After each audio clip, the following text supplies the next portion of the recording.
My name is Nia, I am 32 years old, and a senior financial strategist based in Atlanta. 7 days after my husband and I moved into our dream home, a stunning $1.2 million estate. My phone rang, the caller was the previous owner. His voice shook as he told me he had forgotten to disconnect a hidden security camera in the living room. He saw my husband and my best friend on the live feed, and he urged me to go home immediately. Before I dive into the rest of this story, let me know where you are watching from in the comments below. Hit like and subscribe if you have ever had your entire world shattered by the very people you trusted most. It was a typical Tuesday morning. I sat in my corner office, reviewing a complex corporate restructuring portfolio. I had logged grueling 80-hour work weeks to reach the pinnacle of my field. My career demanded massive sacrifices, but it funded the lavish lifestyle my husband, Jamal, loved to flaunt. Jamal worked as a luxury car sales manager. His charm and tailored suits could sell ice in a blizzard. He adored projecting the image of a traditional, providing husband, especially when we socialized within our church community. He soaked up to the praise from the other men, conveniently omitting the fact that my salary paid for his designer watch, his leased cars, and the very house we had just closed on. When Mr. Sterling delivered the news, the air left my lungs. He explained that a small camera was built into the custom bookshelf. He logged into his app simply to delete his account and instead saw Jamal and Chloe. Chloe was my best friend of 10 years and the real estate agent who had enthusiastically sold us the house. I did not ask for details, I simply thanked him, grabbed my keys, and sprinted to the parking garage. The drive to our new estate usually took 40 minutes in Atlanta traffic. I made it in 20. I parked a block away, unwilling to let them hear the engine pulling into the driveway. I unlocked the heavy mahogany front door with trembling hands, slipping inside without making a sound. The house was massive and quiet, save for the muffled voices echoing from the living room. I crept down the long hallway, pressing my back against the cool painted drywall. I did not scream or burst into the room. Years of corporate strategy and hostile negotiations had taught me to always gather evidence first. I pulled out my phone, switched the camera to video mode, and angled it around the corner. There they were. Jamal and Chloe were tangled together on the custom white leather sofa I had waited 6 months to be delivered from Italy. The visual betrayal felt like a physical blow, but their conversation was what paralyzed me. Chloe pushed Jamal away playfully, complaining about how exhausted she was from playing my supportive best friend. She asked him when he was finally going to kick the boring nerd to the curb. She claimed she was tired of sneaking around and wanted to redecorate the master bedroom. Jamal laughed, pouring himself a glass of my expensive wine. He pulled her close and told her she just needed a bit more patience. He explained that I was still useful for a few more weeks. Once he and my brother DeAndre they finished leveraging my flawless credit score to secure funding for their new VIP lounge, he was going to serve me with divorce papers. He looked around the spacious living room with pure, unfiltered greed and promised Chloe that this house would be theirs. He had already spoken to a lawyer about forcing a sale or buying me out for pennies on the dollar. The recording captured every sickening, calculated word. They were methodically plotting a hostile takeover of my entire life. My husband was conspiring with my own brother. DeAndre was the family golden child, a serial failed entrepreneur who constantly needed financial bailouts. Jamal was helping him use me as their personal bank. I slowly backed away from the hallway, my heart hammered against my ribs. I slipped out the front door and practically ran back down the street to my car. Sitting in the driver's seat, the reality of my marriage finally made terrifying sense. Jamal had always resented my success. He hated that my annual bonus eclipsed his entire yearly salary. He compensated by playing the ultimate alpha male in public, boasting to the congregation at First Amy Church about how he provided a luxury life for his wife. Behind closed doors, he made me feel guilty for working late, claiming my ambition was the reason we did not have children yet. He used his conservative husband facade to mask his deep financial insecurities. He needed my pristine credit score to fund his flashy lifestyle. and Chloe, my maid of honor, was enthusiastically helping him tear me down. A raw, agonizing scream rose in my throat. I wanted to march back into that house and burn it to the ground. But I forced myself to swallow the scream down. Crying would not save my house. Screaming would not protect my hard-earned assets. My phone buzzed violently in my lap. It was a text message from Jamal. "Hey, beautiful. Do not forget Sunday dinner at your mom's house today. I bought the peach cobbler you like. Cannot wait to see you. Love you." The audacity made my blood run cold. He was literally lying on my new couch with another woman, plotting my financial ruin, and texting me about pastries. He assumed I would just smile, eat the cobbler, and blindly sign whatever loan papers he and my brother pushed in front of my face. Wiping away a single tear, I put on the flawless, composed smile I utilized for hostile corporate negotiations. I typed my reply, "Cannot wait, honey, see you soon." I pulled away from the curb, leaving my beautiful house and my cheating husband behind. Jamal and Chloe wanted to play a high-stakes game of strategy and deception. They forgot they were dealing with a master financial strategist. The war had just begun, and I was going to ensure they lost everything. The following Sunday, I walked into First Amy Church wearing a tailored emerald green dress and a smile bright enough to blind. The air inside the church was thick, with expensive perfume and suffocating hypocrisy. Beatrice, my mother, was already holding court in the third row, acting like royalty. DeAndre sat beside her, puffing his chest out as Beatrice introduced him to passing deacons as Atlanta's newest nightclub mogul. Tasha, his wife, was furiously fanning herself so everyone could see the new diamond tennis bracelet she had bought using my stolen credit line. I took my seat next to Jamal. He immediately grabbed my hand, interlocking his fingers with mine, and whispered how beautiful I looked. He played the part flawlessly. When the service started, the pastor praised Jamal from the pulpit, commending him for being a strong, traditional leading man. The entire congregation clapped. Jamal stood up, offering a humble wave to the crowd. But as I glanced back, I saw Chloe sitting right behind us. Jamal dropped his hand from my thigh. I watched in my peripheral vision as Chloe secretly intertwined her fingers with his under the wooden pew. After the service, I hung back near the parking lot. Beatrice was talking to the pastor's wife, her voice carried across the pavement. "Nia just works too much," Beatrice complained, shaking her head. "A man has needs, you know. She is too selfish with her time. If Jamal ever strays, well, she only has herself to blame." My own mother was proactively laying the groundwork to blame me for my husband's infidelity. She was building a narrative so that when Jamal left me, the church would cast me out as the cold, barren career woman. I parked myself behind a large white passenger van to collect my thoughts. From the other side, I heard Jamal and Chloe. "Friday night at the housewarming party," Chloe whispered excitedly. "Are you sure you're ready to do it then?" "I am sure," Jamal replied coldly. We announced the divorce right in the middle of her precious party. "Once she runs out crying, I am moving you in that exact same night. The house is legally half mine. She will have 30 days to vacate. I'm going to throw all her boring suits on the lawn." Chloe laughed vindictively. "I cannot wait to be the lady of that house." They wanted a show. They aimed to strip me of my dignity, my home, and my money in front of everyone I knew. I smiled, stepping away from the van. I was going to make certain it was a night they would remember for the rest of their bankrupt lives. Monday morning arrived with a cold, driving rain. I was already sitting at my glass desk on the 40th floor of my financial firm. My office was a fortress of data, logic, and absolute control. I logged into my secured encrypted corporate terminal and began to systematically dismantle my husband's entire existence. I pulled my comprehensive credit reports first. The fraudulent commercial loan application DeAndre and Chloe had submitted was sitting in the pending review stage, a ticking time bomb of federal wire fraud. My altered fake signature had pushed it through the initial automated banking checks. I turned my digital scalpel toward Chloe. She prided herself on being a luxury real estate mastermind. Beneath the designer clothes, her digital footprints were sloppy. I pulled the original appraisal records for the house Jamal and I had just purchased.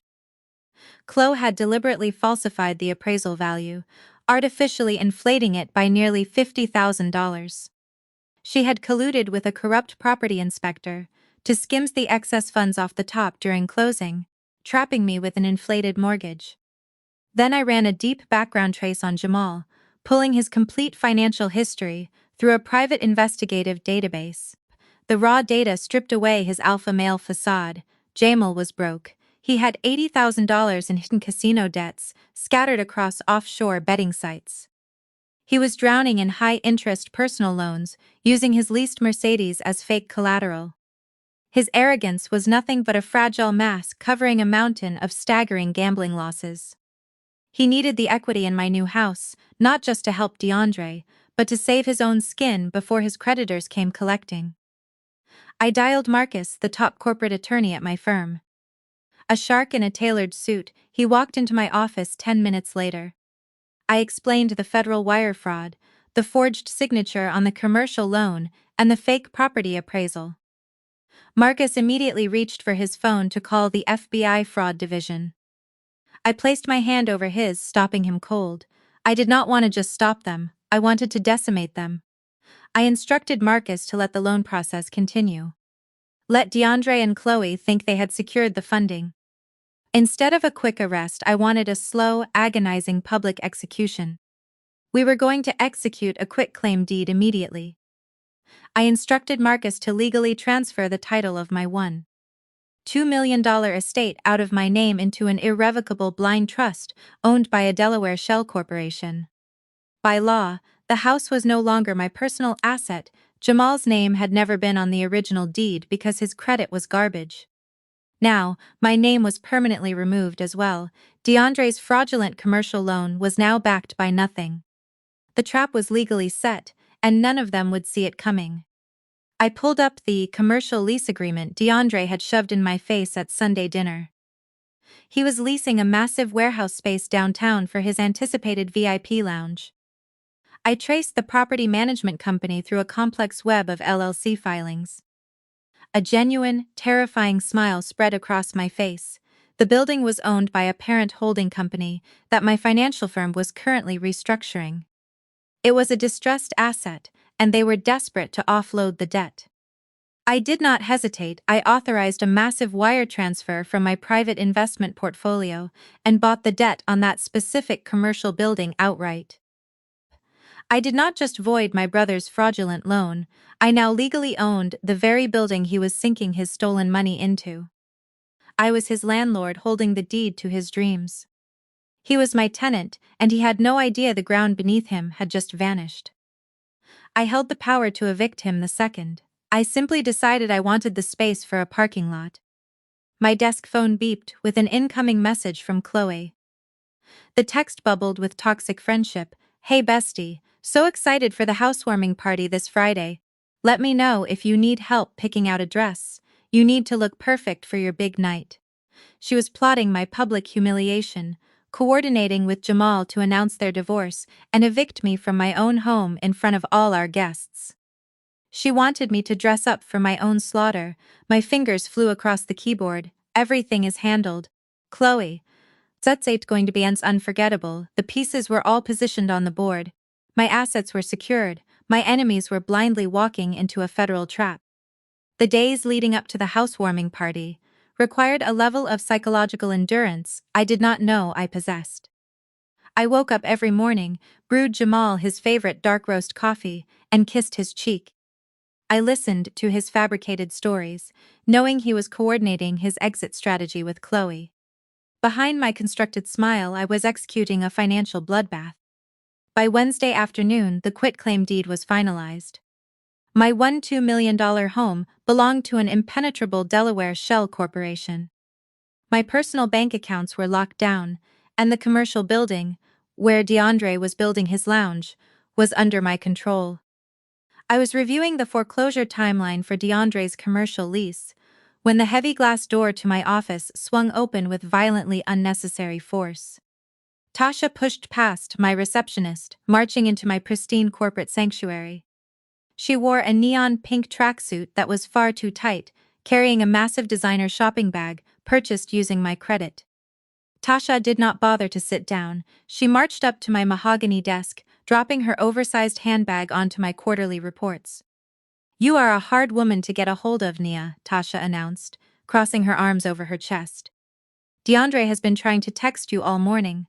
"I have a demanding job, Tasha," I replied evenly. "What do you want?" Tasha tossed a crumpled sheet of paper across my desk. It was an invoice from a luxury events supply company. "DeAndre's grand opening for the VIP lounge is Saturday. He needs the premium bottle service finalized today. The distributors will not drop off the inventory without a deposit. It is $5,000. He told me to come get the check from you." I stared at the invoice, marveling at the sheer audacity of my family. DeAndre was currently squatting in a commercial building that I secretly owned. His fraudulent loan was tied to a house that was legally untouchable. His entire business venture was a ghost ship sailing toward a waterfall. And here was his wife, standing in my corporate office, demanding $5,000 for liquor. "Tasha, I am not paying for DeAndre's bottle service," I said, looking at it with mild disgust. Tasha slammed her hands down on my desk, leaning forward. "You are always so stingy," she hissed. "You sit up here in your fancy glass tower acting like you are better than us. You make all this money, but you do not even know how to support your family." "I do not support parasites, Tasha," I said, my voice dropping to a dangerous register. "Now take your invoice and get out of my office." Tasha stood up straight, a vicious, triumphant smirk spreading across her face. "You know," Tasha said, her voice dripping with fake pity, "Jamal told DeAndre everything. He told him you are dead in the bedroom. He said, you are cold, boring, and you treat your marriage like a business transaction. No wonder he has to look elsewhere for a woman who actually knows how to treat him." The words hung in the air, a toxic cloud of humiliation. Jamal had not just cheated on me with my best friend. He had emasculated me to my own brother. They had all sat around and mocked me, eagerly devouring the money I provided while treating me like an unlovable bank account. Any normal woman would have broken down, but I was a financial strategist. I dealt in leverage, ruin, and absolute victory. I felt the last remaining shred of empathy for my family evaporate, replaced by a cold diamond-hard resolve. I opened the top drawer of my desk and pulled out a sleek leather checkbook. I did not use my primary corporate account. I used an outdated joint checking account that Jamal and I had opened years ago. It was the same account I had reported to the bank's fraud division on Monday morning after identifying dozens of Jamal's illegal offshore gambling transfers. I knew for a fact that the bank was putting a hard, permanent freeze on that specific routing number at midnight on Thursday. Any check written from this account would bounce hard enough to trigger an automatic insufficient funds investigation. When DeAndre tried to cash this check on Friday morning to pay for his precious liquor delivery, the distributors would flag his entire business account for presenting fraudulent payments. I signed my name with a flourish, ripped the check from the binding, and slid it across the desk. $5,000, I said smoothly. "You are right, Tasha. I should be more supportive of family." Tasha snatched the check off the desk, a look of greedy satisfaction returning to her face. She scoffed, adjusting her jacket. "DeAndre is going to double this money in the first weekend. We will invite you to the VIP section, but you probably have to work. Make sure you buy the most expensive dress you can find, Tasha," I smiled. "I want you and DeAndre to look perfect for the housewarming party this Friday. It is going to be an unforgettable evening." Tasha rolled her eyes, missing the lethal promise hidden in my words. "Whatever, Nia, see you Friday." The second she was out of sight, the private line on my desk phone blinked. It was Marcus. "I just got off the phone with my contacts at the federal level," Marcus reported. "The FBI fraud division has reviewed Chloe's real estate license history, the falsified property appraisals, and the forged commercial loan documents. The digital trail you provided was airtight. They have everything they need to establish a pattern of federal wire fraud and criminal conspiracy." "Are they moving forward?" I asked. "They are primed and ready," Marcus confirmed. "They will let the loan clear the final automated hurdle on Thursday, sealing the federal wire fraud charge. By Friday evening, Chloe, DeAndre, and anyone else involved in that forged document will be guilty of completing a federal crime. The agents will be at your housewarming party at 9:30. Perfect, I replied. Make sure the private security contractors arrive at the house by 8 to manage the perimeter. I want the front doors locked the moment the agents step inside. Nobody leaves until the cuffs are on. Wednesday morning was dedicated to tying up the remaining loose financial ends. Jamal and I shared two primary joint bank accounts, a household checking and a high-yield savings account. For years, Jamal had regularly siphoned off my earnings to cover his designer clothes, expensive business dinners, and his staggering offshore gambling debts. He was about to learn a brutal lesson in corporate asset management. I logged into the banking portal and executed a series of flawless, untraceable wire transfers. I drained the joint savings account, moving the money into an encrypted private account protected by my Delaware blind trust. I went into the household checking account and systematically diverted every single dollar of my upcoming income, deliberately leaving exactly $1,247.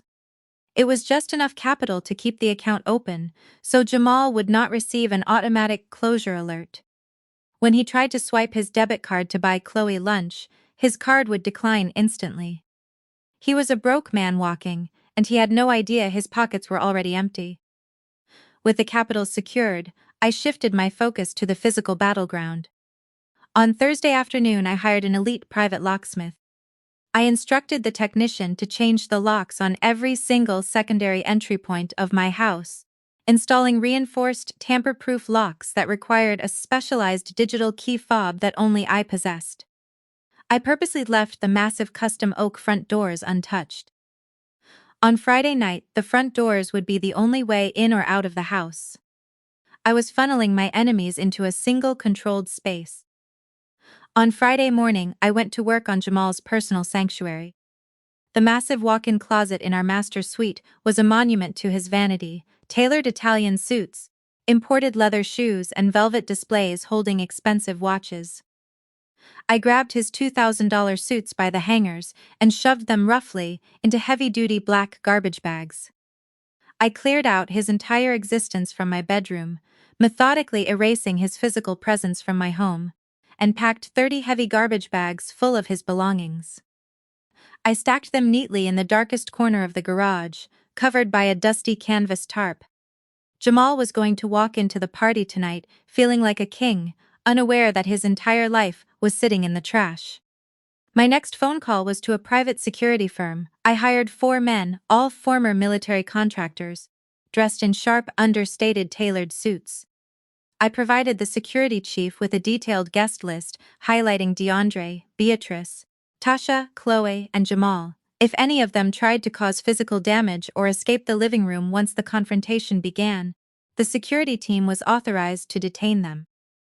My home was secured, my assets were untouchable, my physical safety was guaranteed. I returned to my corporate office by noon.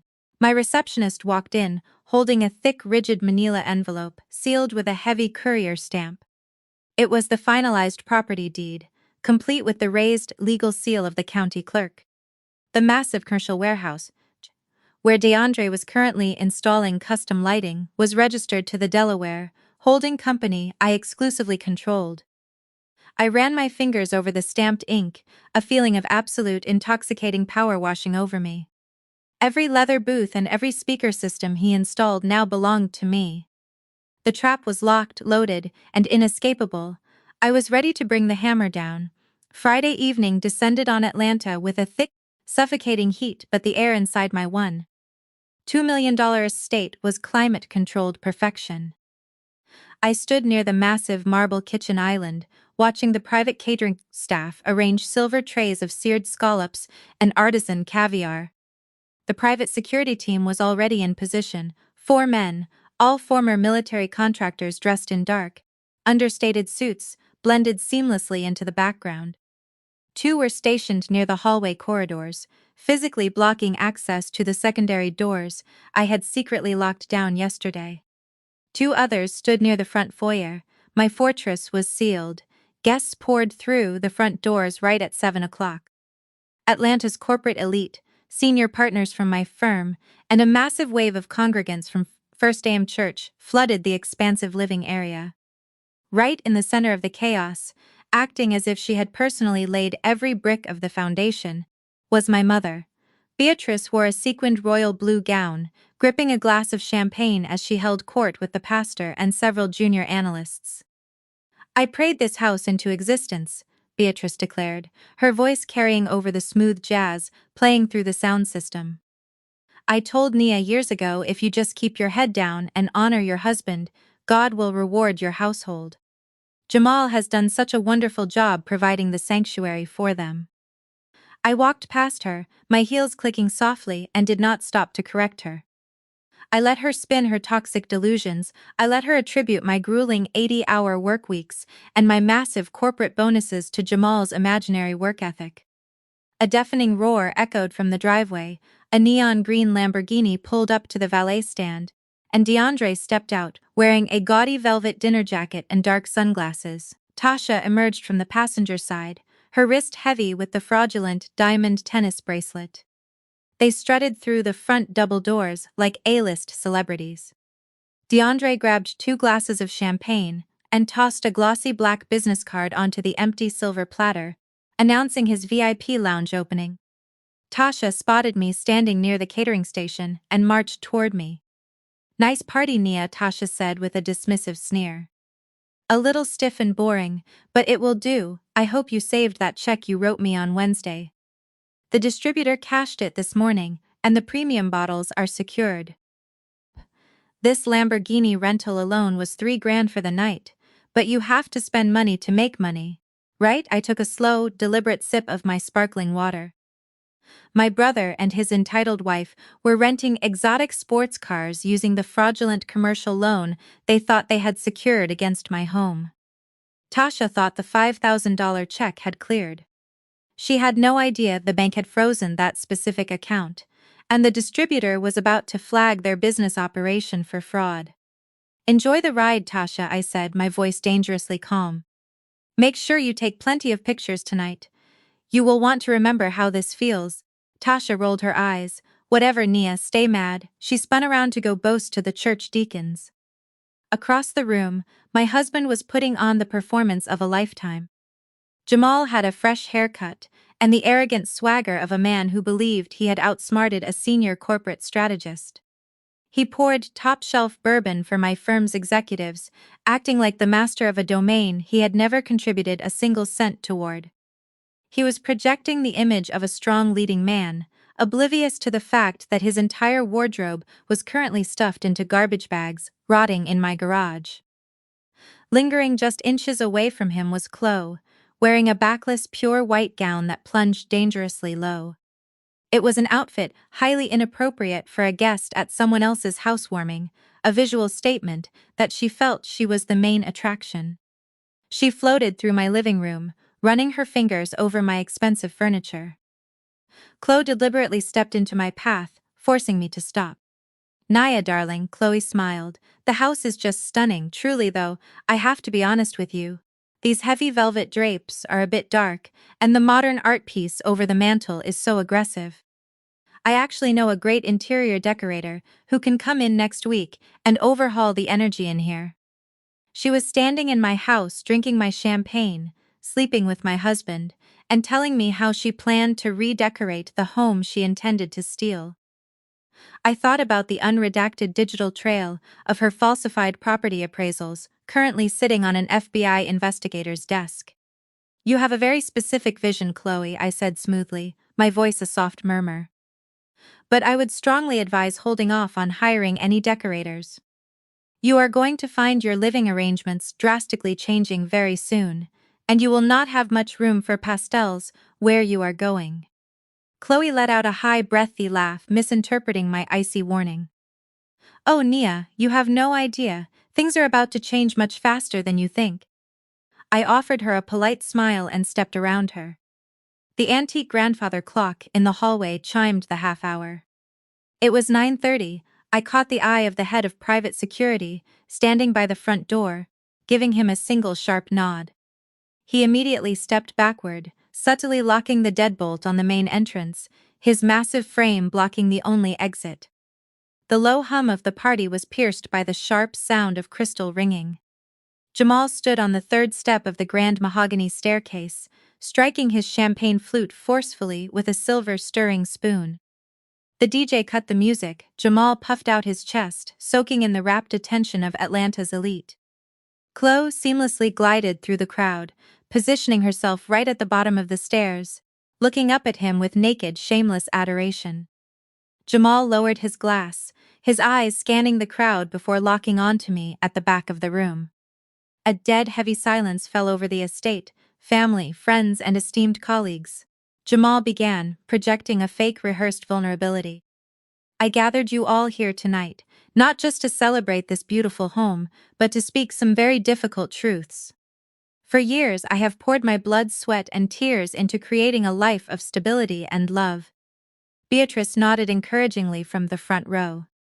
But a marriage cannot survive when only one person is doing the building, Jamal continued, his tone turning dark. Naya is a cold, absent woman. She treats our sacred union like a corporate transaction. She cares more about her spreadsheets and her bank accounts than she does about her own husband. I have starved for affection in my own home, while she prioritized her ambition over her vows. Whispers erupted across the room. Several older church members gasped softly. I did not flinch, allowing Jamal to dig his grave as deep as he possibly could. I deserve a woman who knows how to support a man, Jamal declared. He reached out and pulled Chloe flush against his side. She rested her head on his shoulder. Chloe has been my rock through this dark season. She has shown me what real loyalty looks like. Tasha let out a sharp, triumphant laugh from the back of the room. Because of her unwavering support, I am taking my life back, Jamal announced, pointing a finger at me. I am filing for divorce effective Monday morning, and since I am the head of this household and my name is on the deed to this estate, my lawyers have already drafted your eviction notice. You have 30 days to pack whatever you can carry and vacate my property. Chloe smirked, her eyes flashing with greedy victory. Jamal stood tall on the mahogany stairs, waiting for me to break down. He expected me to cry, to beg, to run out of the front doors in a flood of humiliated tears. Instead, I laughed. It was a dark, genuine, echoing laugh that sliced right through the heavy tension in the room. Jamal's confident posture faltered. Chloe's smirk vanished, replaced by sudden confusion. 30 days, Jamal, I asked, my voice calm, projecting effortlessly. You really should have read the fine print on those documents you signed 3 years ago. Your name is not on the deed, your name is not on anything, you are a glorified tenant, and your lease just expired. Jamal scoffed. You are delusional, Nia. Everyone here knows I bought this house, except reality. Oh, we are going to look at reality tonight, I replied smoothly. I reached into the pocket of my tailored trousers and pulled out a sleek black remote control. I raised my hand and pressed a single silver button. The massive 85-inch television mounted above the stone fireplace snapped to life in crystal clear, high-definition resolution. The guests gasped in unison. The footage on the screen was undeniable. It was the exact living room we were standing in, capturing a perfect view of the custom Italian leather sofa. Tangled together on the cushions were Jamal and Chloe. The audio was piped through the ceiling-mounted speakers, broadcasting their conversation with terrifying clarity. Once DeAndre and I finish leveraging her credit, this house is ours. She is too stupid to notice the accounts draining. Jamal's voice boomed through the living room. On the screen, Chloe laughed. I cannot wait to kick her out and redecorate this entire place. She is so boring. We are going to turn this estate into something actually worth living in. And her brother is taking care of the rest of the paperwork. DeAndre has the commercial loan secured using her credentials, the digital Jamal bragged. They are going to bleed her dry and we get to keep the physical assets. She is going to end up with nothing. The reaction was catastrophic. The pastor went rigid, dropping his porcelain plate onto the hardwood floor, with a sound like a gunshot. DeAndre froze near the valet entrance, his champagne spilling over his velvet jacket, sheer terror washing over his face as he realized his name had just been linked to massive financial fraud. Tasha whipped her head around to stare at her husband, her jaw dropping open. Chloe turned the color of chalk. The blood drained from her face as she stumbled backward away from Jamal, hands covering her mouth. Jamal panicked. The constructed mask of the victimized husband shattered into a million pieces. He scrambled up the stairs, frantically tearing at the edges of the flat screen, trying to find a power cord to rip out of the wall. "Turn it off!" Jamal screamed, his voice cracking with hysteria. "This is edited," she faked this. He could not stop it. The television was hardwired into the wall, integrated into the home's smart system that only I controlled. The video seamlessly looped, broadcasting his confession of theft, adultery, and conspiracy over and over again. My corporate colleagues were already pulling out their phones, taking photos of the screen. Jamal realized the television could not be unplugged. He spun around, his eyes wild and bloodshot. He let out a furious roar and lunged down the staircase, charging toward me with his fists clenched. He never made it past the bottom step. The 4 private security contractors moved with terrifying speed. 2 of the men stepped seamlessly in front of me, forming an impenetrable physical barrier. The other 2 flanked Jamal, grabbing him by the shoulders and slamming him back against the wooden banister, with enough force to knock the breath out of his lungs. "Do not move another inch, sir," the security chief commanded, his voice deadly calm. "You will remain where you are." Jamal stood pinned against the stairs, his chest heaving, looking like a trapped, pathetic animal. The mighty king of the castle had been exposed as a common thief in less than 2 minutes. The victory was absolute. The stunned silence of the crowd was suddenly shattered by the sharp clicking of heels marching across the hardwood floor. Beatrice pushed her way past the pastor, her face flushed with furious, burning indignation. She was not looking at the television screen. She was not looking at Chloe, nor at her son-in-law who had just been exposed as a criminal.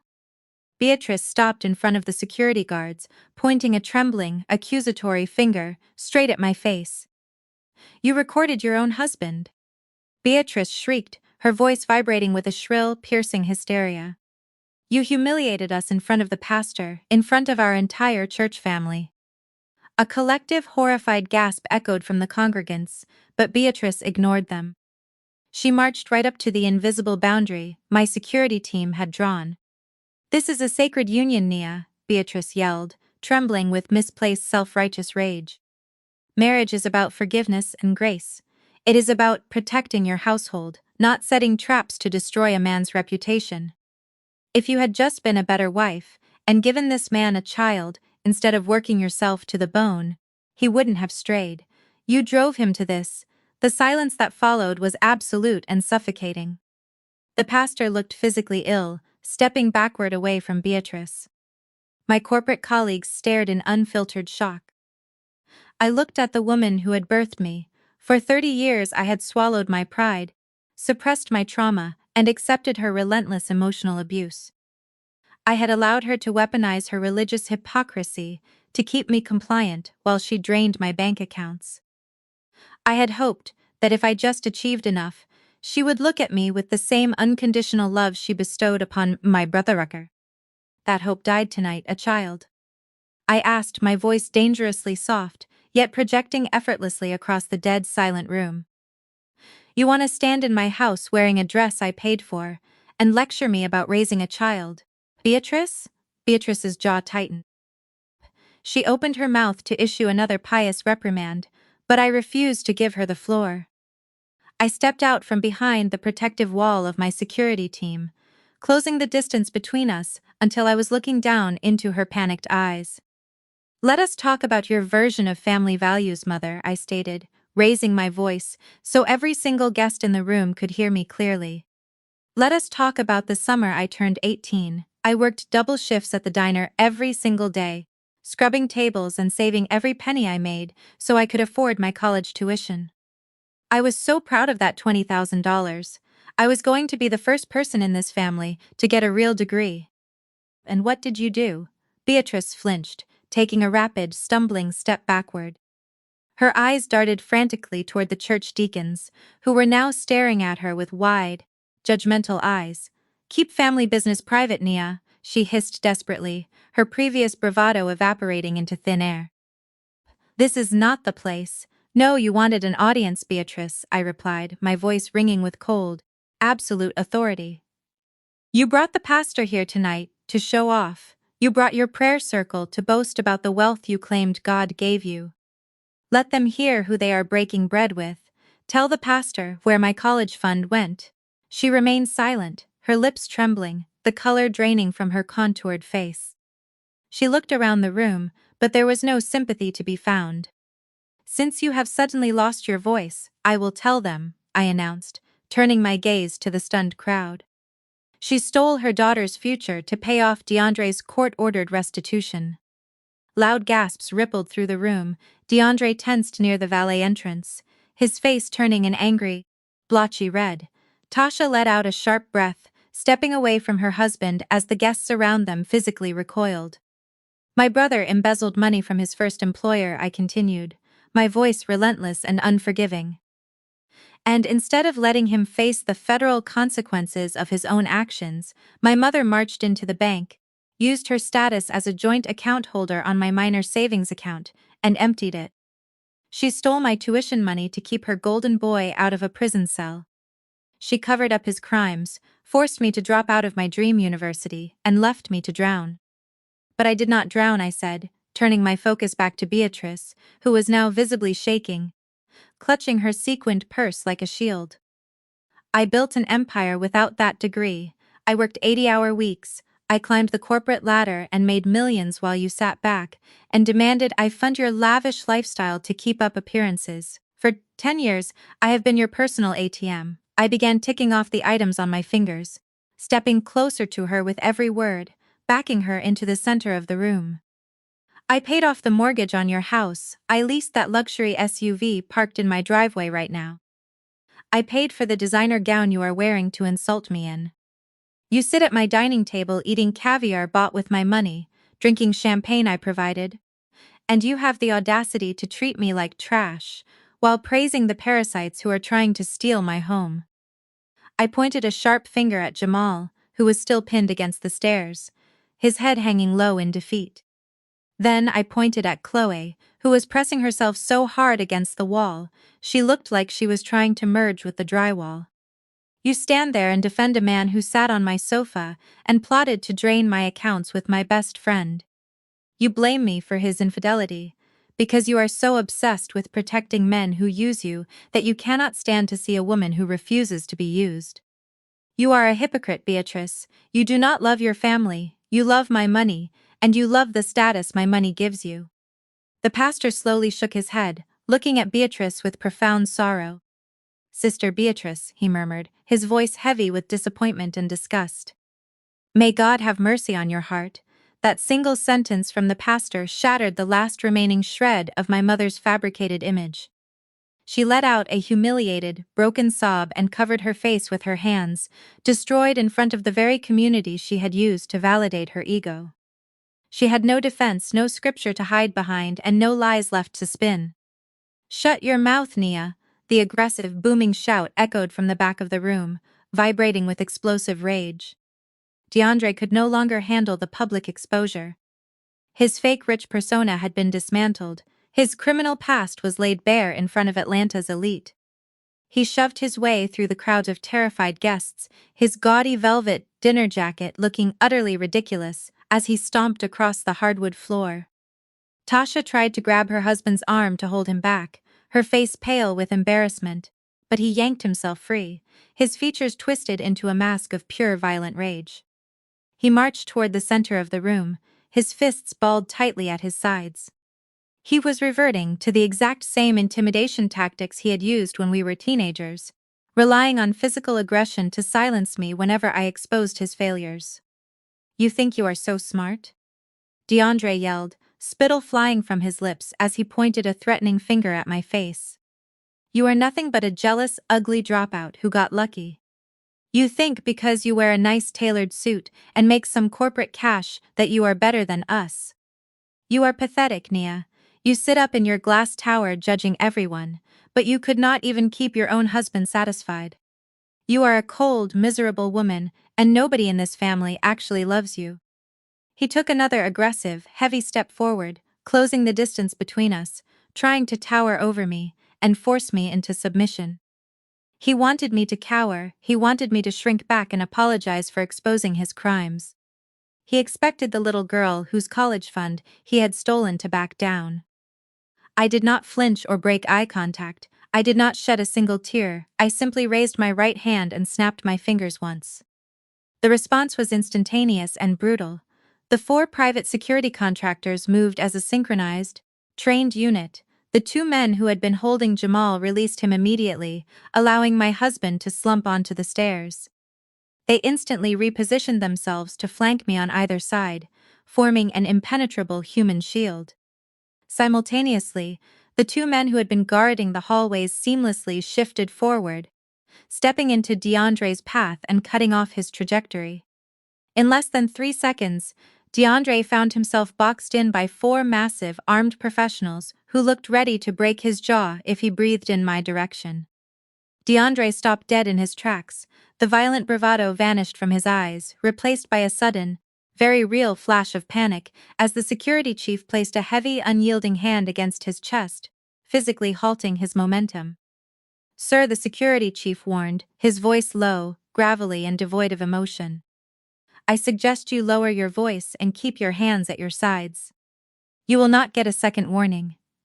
DeAndre swallowed hard, his Adam's apple bobbing nervously as he looked at the 4 imposing men surrounding him. He slowly unballed his fists, taking a cautious half-step backward. He looked at me, his eyes wide with a mixture of hatred and newfound fear.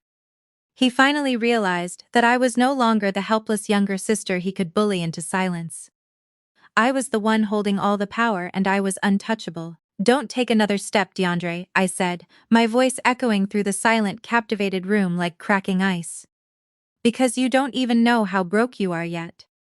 DeAndre froze, the aggressive posture melted from his frame, replaced by a sudden sickening confusion. He glanced at Tasha, whose fake diamond tennis bracelet suddenly seemed very heavy on her wrist. The entire room held its collective breath. You could hear a pin drop in the expansive living room as I turned my back on my brother and walked casually toward the massive marble kitchen island. Resting on the cool stone was a sleek black leather portfolio I had prepared specifically for this exact moment. I unzipped it with a sharp, decisive sound that echoed in the silence. I pulled out a thick stack of legal documents, the crisp white paper contrasting sharply with the dark marble, and walked back toward the staircase where Jamal was still pinned, sweating profusely in the grip of my security team. "Let us start with the delusion that you are kicking me out of my own home, Jamal," I said smoothly, holding up the first document. "You stood up there and told Atlanta's elite that your name was on the deed. You genuinely believed that, because you signed a stack of papers 3 years ago at the closing table, you were legally entitled to half of my empire." Jamal swallowed hard, trying to adjust his ruined jacket. "I am your husband," he spat out, though his voice lacked its previous booming authority. "We bought this house together. I signed the closing documents, Nia. You cannot legally evict a spouse from a marital asset in the state of Georgia." My lawyers already confirmed it. I let out a soft, pitying laugh. "Your lawyers are idiots, Jamal, and so are you, because you never bothered to actually read the fine print." I held the document higher so the front row of guests, including my former pastor and several senior partners from my firm, could clearly see the official state seals. "You did not sign a deed," I corrected him, my voice ringing with absolute clarity. "You signed a spousal waiver. This estate, along with all of my investment portfolios, properties and corporate bonuses, is owned by an irrevocable blind trust. I established it 4 years ago, right after I caught you texting your ex-girlfriend. You willingly signed away your rights to every single brick of this $1.2 million property in exchange for me paying off your leased Mercedes that same year." Jamal's mouth opened and closed silently, his eyes darted to the papers in my hand. "You owe nothing," I stated, dropping the document onto the floor at his feet. "You are not on the deed, and you are not on the mortgage. You have zero equity in this property. Legally, you have been a month-to-month tenant, and your tenancy was terminated this morning." Beatrice let out a strangled gasp from the crowd. Her eyes were wide with sheer terror. The illusion of her son-in-law, being the wealthy provider, had just been violently shattered. She had been bragging to her church friends for years about Jamal buying this mansion. Now she was watching him be legally reduced to a squatter in front of all of them. Jamal panicked, his chest heaving. "You cannot do this. Even if the house is in a trust, I am entitled to half of your cash. We have joint accounts, Nia. I will take half of everything you have in the bank. You think you can leave me with nothing?" "Oh, you are not leaving with nothing, Jamal," I replied, pulling the second manila folder from the portfolio. "You are leaving with a massive, crippling pile of debt." I stepped closer to him, ignoring the way he recoiled from my proximity. I pulled out a thick stack of bank statements highlighted in bright yellow ink and slapped them against his chest. He fumbled to catch them, his hands shaking violently as his eyes locked onto the numbers. "You bragged on that video about draining our joint savings account," I said, projecting my voice so Chloe, who was cowering against the far wall, could hear every single word. "You thought I was too busy without sheets to notice the cash withdrawals. What you did not know is that I froze the joint accounts 3 months ago, when I first suspected you were stealing. The money you have been pulling out for the last 12 weeks has been coming from a high-interest unsecured personal line of credit that you opened solely in your name." Jamal looked down at the papers, his face turning an ashen gray. "You have an $80,000 gambling debt, Jamal," I announced to the room. The crowd erupted into fresh, horrified whispers. "You took out secret loans to fund your sports betting addiction and to buy Chloe expensive dinners, assuming you could just pay it back with my bonuses." But I redirected my direct deposits to my private trust account 90 days ago. I reached into the portfolio one last time and pulled out a crisp white envelope, handing it to the security guard holding Jamal's left shoulder. The guard forcefully shoved the envelope into the front pocket of Jamal's suit jacket. "Those are your divorce papers," I told my soon-to-be ex-husband. "Signed, filed, and expedited because of your documented $80,000 debt, which you accrued in your name. The marital estate is in the negative. You get no alimony, and you get no payout. You leave this marriage with what you brought into it. Nothing but bad credit and the clothes on your back." Jamal let out a broken, pathetic sob. The arrogant man who had stood on the stairs just 10 minutes earlier demanding my eviction was now weeping openly. Ruined, I turned my back on him. I was done with Jamal. It was time to deal with the parasites who shared my bloodline. I walked slowly toward DeAndre and Tasha. Tasha immediately took a step backward, hiding behind her husband's shoulder. DeAndre tried to stand tall, puffing his chest out, but the fear in his eyes was naked and undeniable. "You cannot touch me, Nia," DeAndre stammered, his voice lacking any real conviction. "I don't care about your divorce, Tasha, and I don't need your money anymore. My VIP lounge is opening next week. We have the venue, we have the premium liquor, and we have the investors. You can keep your little suburban house. We are going to be running Atlanta nightlife." Tasha peeked out from behind him, gaining a sliver of false confidence. "That is right," she sneered, her voice trembling slightly. "The club is already booked for the grand opening. You are just mad, because DeAndre is finally making his own millions without your help." I could not help the genuine predatory smile that spread across my face. I looked at my brother, taking in his gaudy velvet jacket and his rented Lamborghini keys dangling from his pocket. "Your grand opening," I repeated slowly, tasting the words. "At the corner of 5th and Main, the old industrial brick building with the rooftop access." DeAndre frowned, clearly unnerved that I knew the exact location of his supposedly secretive business venture. "Yeah, so what?" I pulled the final document from my portfolio. It was printed on heavy cream-colored legal paper, bearing the embossed seal of the city's Commercial Real Estate Zoning Board. I held it out between 2 fingers. DeAndre did not reach for it, he just stared at it like it was a live grenade. "Did you really think I would let you use a commercial loan secured by my forged signature to open a nightclub without tracking where the money was going?" I asked, my tone dropping to a lethal whisper. "You leased that building, DeAndre, but you did not bother to check who recently purchased the property from the original landlord. DeAndre's eyes widened in sheer, unadulterated horror. His mouth dropped open. "I am your landlord," I stated, dropping the bomb that finally shattered his entire world. "I bought the building 3 weeks ago through an anonymous LLC." "No," Tasha gasped, grabbing DeAndre's arm. "No, you cannot do that. We have a signed lease." "You had a signed lease," I corrected her sharply. "A lease that mandated all funds for renovations and operations must come from legally verified, non-fraudulent sources. Since your entire commercial loan was secured using identity theft, you are in direct violation of the morality and legality clauses of your commercial contract." I tossed the heavy cream-colored document onto the nearest catering tray. "That is your commercial eviction notice," I announced loudly, making sure Beatrice heard every word of her golden boy's destruction. "Your grand opening is cancelled. Your liquor license has been flagged for financial fraud. And because you fundamentally breached the contract, I am keeping your entire $50,000 security deposit." DeAndre staggered backward like he had been physically struck in the chest. He grabbed his head with both hands, his mouth opening and closing, as he tried to process the total annihilation of his future. "You cannot cancel the opening," DeAndre begged, his voice cracking, abandoning his aggressive facade. "Naya, please, the vendors are paid, the promoters are booked, we put everything we had into this. If we don't open, I am going to jail for that loan." "You have to let us open." "I don't have to do anything," I replied, my voice devoid of any mercy. "In fact, I have already hired a demolition crew. I am bulldozing your precious VIP lounge on Monday morning. I think the neighborhood could really use a nice paved parking lot instead." Tasha let out a loud, hysterical wail.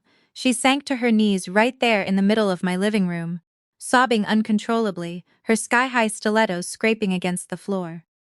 DeAndre just stood there catatonic, staring into the abyss of his impending federal fraud charges. My mother, Beatrice, was frozen by the window, her face buried in her hands, weeping for the destruction of the son she had ruined with her enabling. The room was in absolute chaos. The pastor was hurriedly ushering his wife toward the coat check, desperate to escape the fallout. The church members were whispering frantically, gathering their purses and edging toward the exits. My corporate colleagues were sipping their champagne, watching the magnificent execution of my vengeance with professional awe. Through the peripheral chaos, my eyes caught a sudden, subtle movement near the back hallway. While Jamal was crying on the stairs, and DeAndre was having a mental breakdown, Chloe was attempting to execute a stealthy retreat. She had slipped off her designer heels, and was carrying them in one hand, tiptoeing barefoot across the hardwood floor, toward the secondary exit that led to the kitchen and the garage. She kept her head down, her backless white gown practically glowed in the dim hallway light, as she tried to escape the humiliation and slip away unnoticed into the night. I bypassed my sobbing brother and walked toward the center of the room. "Going somewhere, Chloe?" I called out, my voice slicing through the noise. Chloe froze mid-step, her shoulders tense. She slowly turned around, clutching her expensive shoes to her chest, looking like a deer caught in the headlights. "I have to go," Chloe stammered, avoiding eye contact with the crowd. "This is a family matter. I should not be here." "Oh, you are definitely a part of this family matter," I said, walking toward her. "You helped my brother forge my signature on federal loan documents. And you falsified property appraisals to steal $50,000 from me during closing. You do not get to just walk away." Chloe's eyes widened in panic. "I did not force him to sign anything. And the appraisal was a mistake." "You cannot prove anything." "I don't have to prove it," I replied, offering her a cold, victorious smile. "The FBI Fraud Division is currently reviewing the unredacted digital trail I sent them on Wednesday. They found your emails to the corrupt inspector. They found the wire transfers, right on cue." The heavy, rhythmic flashing of red and blue lights illuminated the front windows of the living room. The wail of approaching sirens cut through the quiet night air, growing louder until they stopped at the end of my driveway. Chloe let out a strangled, terrified sob. She looked at Jamal for help, but Jamal was staring at the floor, paralyzed by his own impending bankruptcy. DeAndre was gripping his eviction notice so hard his knuckles were white. Beatrice stood frozen in her glittering gold dress, humiliated in front of the pastor and the congregation she had tried so hard to impress. The heavy thud of fists pounding on the front double doors echoed through the house. I looked at the people who had tried to bury me. I looked at the brother who tried to steal my equity, the mother who enabled him, the husband who tried to bankrupt me, and the best friend who tried to replace me. "The police are here for you, Chloe," I said, my voice calm and steady. "I told you Friday night would be unforgettable." I unlocked the front doors and let the authorities handle the rest. I watched them escort Chloe out in handcuffs, followed by my ruined, sobbing family members slinking into the night. I poured myself a fresh glass of sparkling water, walked over to my custom Italian leather sofa, and sat down in the quiet, peaceful emptiness of my own home. If you take anything away from this story, let it be this: never let a toxic family or a cheating partner convince you that you are the problem just because you refuse to fund their dysfunction. Your worth is not determined by the people who exploit you. Keep your head down, build your empire in silence, and when the time comes, never be afraid to let them face the devastating consequences of underestimating you. Stay strong and always protect your peace.